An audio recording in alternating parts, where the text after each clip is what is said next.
26 दिन, 12 राज्य और दर्जनों एफआईआर।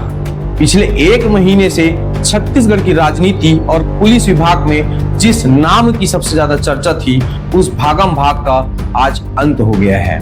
नमस्कार, मैं हूं सौरभ नामदेव और आप देख रहे हैं यूनाइटेड न्यूज ऑफ एशिया। मैं बात कर रहा हूं छत्तीसगढ़िया क्रांति सेना के संस्थापक अमित बघेल की। शुक्रवार दोपहर उन्होंने रायपुर के देवेंद्र नगर थाना पहुंचकर सरेंडर कर दिया और जो कुछ वहां हुआ वह किसी फिल्मी ड्रामे से कम नहीं था।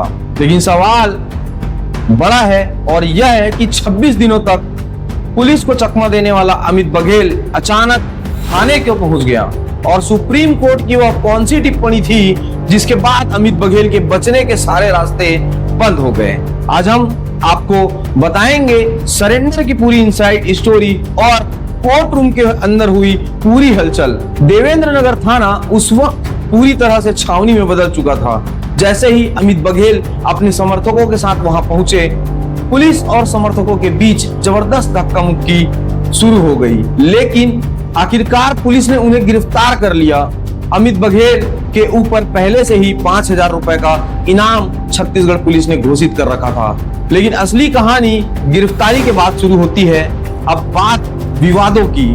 ये पूरा मामला छत्तीसगढ़ स्थापना दिवस के आसपास का है। छत्तीसगढ़ महतारी की मूर्ति टूटने के विवाद के बीच अमित बघेल ने श्यामा प्रसाद मुखर्जी, अग्रसेन महाराज और सिंधी समाज के इष्ट गुरु झूलेलाल पर विवादी टिप्पणी कर दी थी।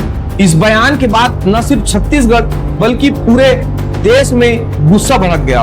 12 राज्यों में उनके खिलाफ एफआईआर दर्ज हो गई और फिर मामला पहुंच गया देश की सबसे बड़ी अदालत यानी सुप्रीम कोर्ट में। 26 नवंबर को सुप्रीम कोर्ट ने अमित बघेल की अग्रिम जमानत याचिका खारिज कर दी और उन पर कड़ी टिप्पणी की।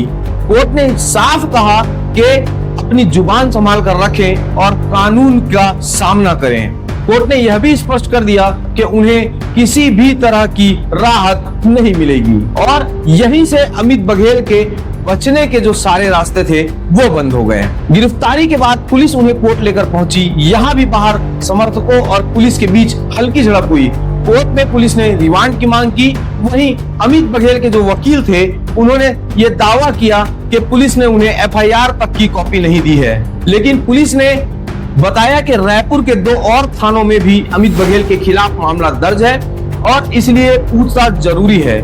बहस के बाद अदालत ने अमित बघेल को 3 दिन की पुलिस रिमांड पर भेज दी। आज 8 तारीख है और अब उन्हें 8 दिसंबर को दोबारा कोर्ट में पेश किया जाएगा। कानूनी लड़ाई के बीच एक भावनात्मक पहलू भी अमित बघेल के साथ घट गई। अमित बघेल की जो माता है उनका निधन हो गया था। इस आधार पर कोर्ट ने उन्हें पुलिस कस्टडी में ही अपने गांव जाकर अंतिम संस्कार में शामिल होने की अनुमति दी। इस पूरे घटनाक्रम पर छत्तीसगढ़ के जो मुख्यमंत्री विष्णुदेव साय हैं, उनका भी बयान सामने आया। उन्होंने कहा, धर्म और संप्रदाय पर गलत टिप्पणी करने वालों को बख्शा नहीं जाएगा।